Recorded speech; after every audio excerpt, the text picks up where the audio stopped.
चांदनी रात के नीचे जहां सितारे कायनात से राजों की सरगोशियां करते थे, एक तन्हा फरिश्ता जमीन पर उतरा। इसका नाम सेराफीना था। उसके परों की चमक माया चांदी की तरह थी। उसे एक ही मकसद के लिए भेजा गया था, एक ऐसी रूह को रोशनी की तरफ ले जाने के लिए जो मायूसी के अंधेरों में डूबी हुई थी। लेकिन सेराफीना को मालूम नहीं था कि ये मिशन उसके अपने दिल को ऐसे तरीके से खोल देगा जो फरिश्तों के लिए मना थे। अरो, जो कभी एक मशहूर मुसव्विर था, अपनी धुंधली रोशनी वाली स्टूडियो में बैठा था, जिसके अर्ध गर्द नामकुमिल कीनोस और टूटे हुए ख्वाब बिखरे पड़े थे।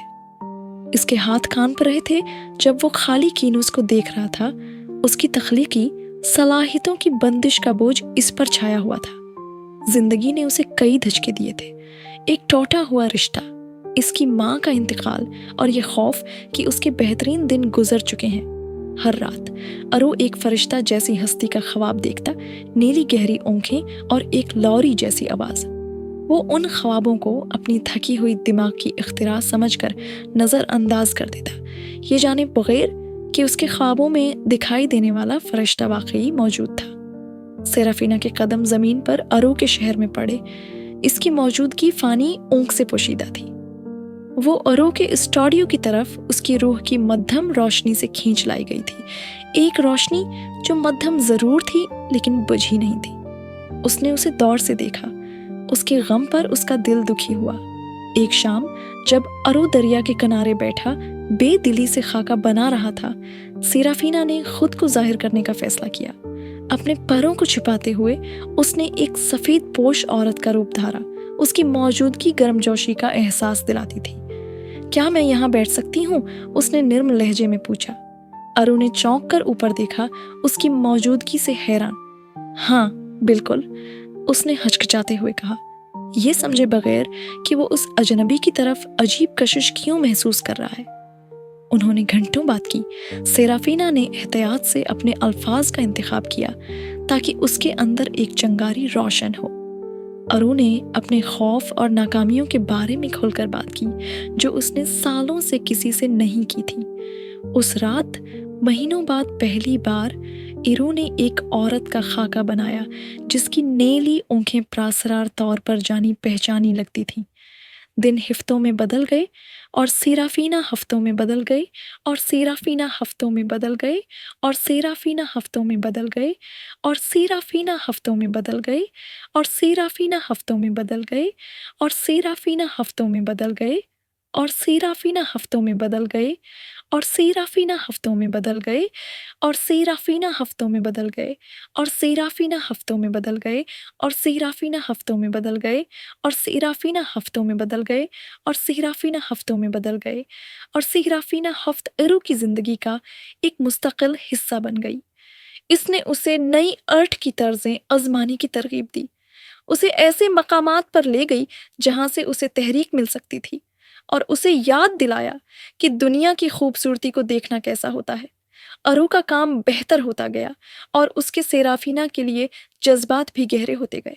और वो ये नहीं जानता था कि सेराफीना ऐसी जज्बाती कश्मकश से गुजर रही थी जो उसे कभी महसूस नहीं करनी चाहिए थी। फरिश्तों को इंसानों से लगाव पैदा करने की इजाज़त नहीं थी। मोहब्बत में पड़ना तो दौर की बात थी। फिर भी इरो के साथ हर लम्हा उसे इस जिंदगी पर सवाल करने पर मजबूर करता जिसे वो हमेशा से जानती थी। एक शाम जब वो शहर हो रहा था कि नज़ारे के साथ एक पहाड़ी पर खड़े थे, इरो ने उसकी तरफ देखा। तुम वो वजह हो जिसने मुझे दोबारा खुद को तलाश करने में मदद दी। तुम वाकई कौन हो? सेराफीना ने हचकचाते हुए जवाब दिया। इसका दिल तेजी से धड़क रहा था। बस कोई जो तुम पर यकीन रखता है, इसने गमगीना लहजे में सरगोशी की। आसमानी दुनिया में सेराफीना की तवील गैर हाजिरी नज़रअंदाज न हो सकी। दूसरे फरिश्ते उसके मिशन के रास्ते से हटने का शबह करने लगे। उसे आर्च एंजल केसीएल ने तलब किया, जिसने उसे एक फ़ानी के लिए मोहब्बत करने के नताइज से खबरदार किया। अगर तुमने ये रास्ता जारी रखा तो तुम अपने पर अपनी लाफानी हैसियत और वो सब कुछ खो दोगी जो तुमने कभी जाना है, केसीएल ने सख्त लहजे में कहा। क्या वो इसके काबिल है? सेराफीना जवाब न दे सकी। फ़र्ज और मोहब्बत के दरमियान फंसकर وہ زمین پر واپس آئی صرف یہ دیکھنے کے لیے کہ ارو اس کا انتظار کر رہا تھا، ایک پینٹنگ کے ساتھ ایک شاہکار جو اس کی حقیقی فرشتہ نما شکل کو ظاہر کرتا تھا۔ اس نے اس کے بہروپ کو پہچان لیا تھا۔ میں نہیں جانتا تم کیا ہو، ارو نے کانپتی ہوئی آواز میں کہا، لیکن میں یہ جانتا ہوں کہ میں نے کبھی کسی کے لیے ایسا محسوس نہیں کیا۔ سیرافینا نے اپنی حقیقی شناخت ظاہر کی، یہ توقع کرتے ہوئے کہ ارو اس انکشاف پر یقین نہ کرے گا۔ اس کے بجائے اس نے اس کا ہاتھ پکڑ کر کہا، اس سے فرق ہے، نہیں پڑتا کہ تم کیا ہو۔ تم نے مجھے روشنی دکھائی جب میں نے صرف اندھیرا دیکھا تھا، لیکن ان کی محبت چیلنجز سے خالی نہ تھی۔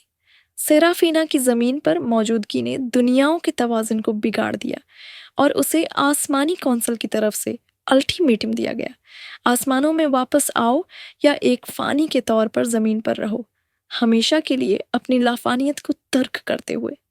اپنے آخری فیصلے کی رات ارو سیرافینا کو اپنی پسندیدہ جگہ دریا کے کنارے لے گیا۔ میں نہیں چاہتا کہ تم میرے لیے سب کچھ قربان کرو، اس نے ٹوٹتی ہوئی آواز میں کہا، لیکن میں اپنی زندگی تمہارے بغیر تصور نہیں کر سکتا۔ سیرافینا نے آنسوؤں کے ساتھ مسکراتے ہوئے جواب دیا، محبت کا مطلب تھامے رکھنا نہیں ہے، اس کا مطلب چھوڑ دینا ہے، لیکن کبھی کبھی یہ قربانی کے قابل ہوتی ہے۔ جیسے ہی صبح ہوئی، سیرافینا نے اپنا فیصلہ کر لیا۔ اس کے پر سنہری روشنی میں تحلیل ہو گئے اور وہ فانی بن گئی۔ آسمانی دنیا نے اپنے سب سے روشن فرشتے میں سے ایک کے نقصان پر غم منایا، لیکن سیرافینا کو صرف سکون محسوس ہوا جب ارو نے اسے اپنی بانہوں میں لیا۔ سالوں بعد ارو کی سیرافینا کی پینٹنگز دنیا بھر میں مشہور ہو گئیں، ہر ایک ان کی محبت کی کہانی بیان کرتی تھی۔ ایک ساتھ انہوں نے ایک ایسی زندگی بنائی جو ہنسی، فن اور ایک